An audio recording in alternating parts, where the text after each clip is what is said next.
تعال بقى أقولك على موقف للرئيس السادات، موقف بطولي كأنه مواطن مش رئيس، ومشاعر كده اتحركت بدون تفكير وبدون أي كلام في الموضوع. الرئيس السادات صحي في يوم وكان ماسك جورنال الأهرام وابتدى يقرأ فيه وبيشرب الشاي زي كل يوم كالعادة، وفجأة لقى خبر حول مزاجه 180 درجة لدرجة إنه كان هيكسر البيت. قرأ إيه بقى؟ قرأ في الخبر ده إن في سفارة أجنبية اعتدت على ست مصرية وبنتها. هو قرأ الخبر من هنا وعينك ما تشوف الا النور، كأنه قرأ ان الخبر ده على بنته هو شخصيا. اتعصب وزعق وكل اللي في المكان جريوا وما كانش عاوز يتكلم مع حد. راح رامي الجورنال من ايده وقال ده يوم مش فايت النهارده. الرئيس السادات راح متصل فورا على النبوي اسماعيل وزير الداخلية وقتها.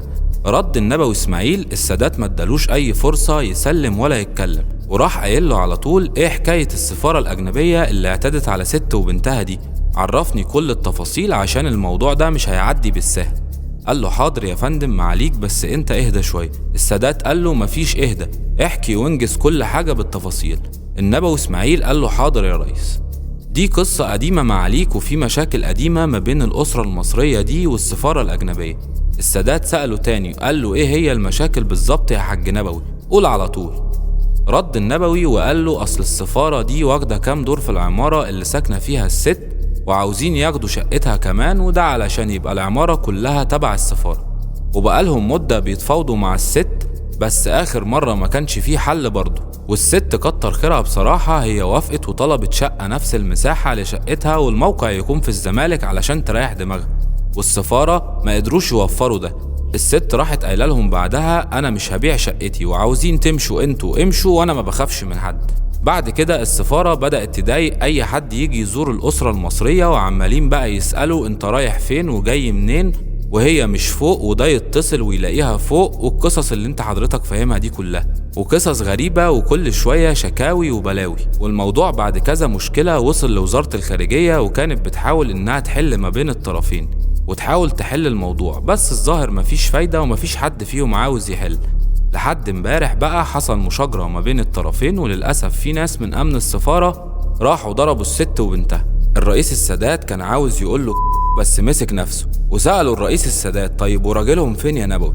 رد النبوي وقال له يا ريس راجلهم شغال في الخليج وبيرجع كل أجازة ربنا يعينه، واحنا مسكتناش، احنا بلغنا الخارجية وعملنا محضر بالواقع وهم هيتولوا الموضوع ده. الرئيس السادات بدأ يطلع أصوات غريبة وراح قايل له لا يا نبوي باشا الكلام ده ما ينفعنيش، انت عارف كويس ان الكلام ده ما ينفعش، الكلام ده ما يعجبنيش يا نبوي بيه، الكلام ده مش كفاية يا محترم، انت عارف كويس ان مش هقبل اطلاقا على اي حال ان ست مصرية وبنتها ودول في مقام ولادي يعني حتة مني، انت فاهمني كويس، يتضربوا من غرباء في بلدهم، ولا تقولي سفارة ولا زفت، انا اروح دلوقتي اهد العمارة عليهم حالا وانت فاهم. وازاي أسرة مصرية تتعرض للإهانة في بلدهم كده، وكمان راجل الأسرة مش موجود ومسافر يا راجل؟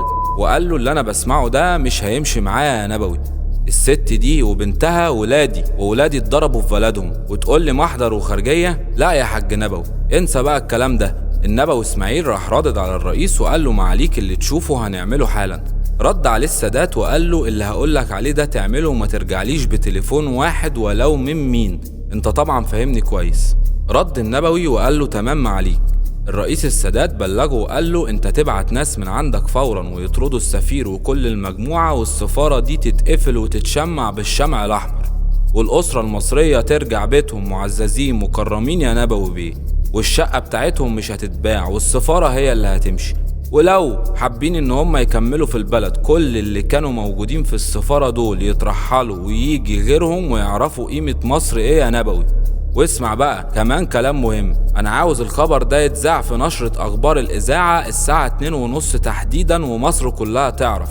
مصر مش شوية يا نبوي بيه، مصر مش شوية يا محترم. وقبل ما النبوي يرد كان السادات قفل السكة في وشه. احتار بعدها وزير الداخلية وما بقاش عارف يعمل ايه، وقعد يقول للي حواليه احنا كده هنتسبب في ازمة دبلوماسية كبيرة، وكمان لينا سفارتنا هناك ووارد يحصل اللي هيحصل هنا، وممكن اكتر من كده كمان. بس النبوي اسماعيل كان عارف الرئيس السادات كويس لما يصدر دماغه ولهجته العصبية في الامور اللي زي دي، يعني من الاخر كده بتبقى خلصانة، والامر في الاوضاع دي بيبقى لابد من تنفيذه حالا وفورا، والرئيس مش هيرجع في كلمته. وانا عارف الرئيس كويس، ما بيهموش ولا سفارة ولا عمارة ولا اي حد. بعدها النبوي اسماعيل نفذ التعليمات بكل جدية، وبعت مجموعة ضباط للسفارة ودخلوا عليهم دخلة من اللي قلبك يحبها، وطلبوا منهم الإخلاء فورا بدون أي نقاش ولا كلام ولا حد يفتح بقه، وطردوا كل اللي موجودين وقفلوا كل الأدوار، ورجعوا الست وبنتها تاني لشقتهم. وبعدها اتذاع الخبر في كل حتة، وبقت حكاية الناس اليومين دول الست وبنتها وموقف الرئيس السادات. رحم الله الرئيس محمد أنور السادات.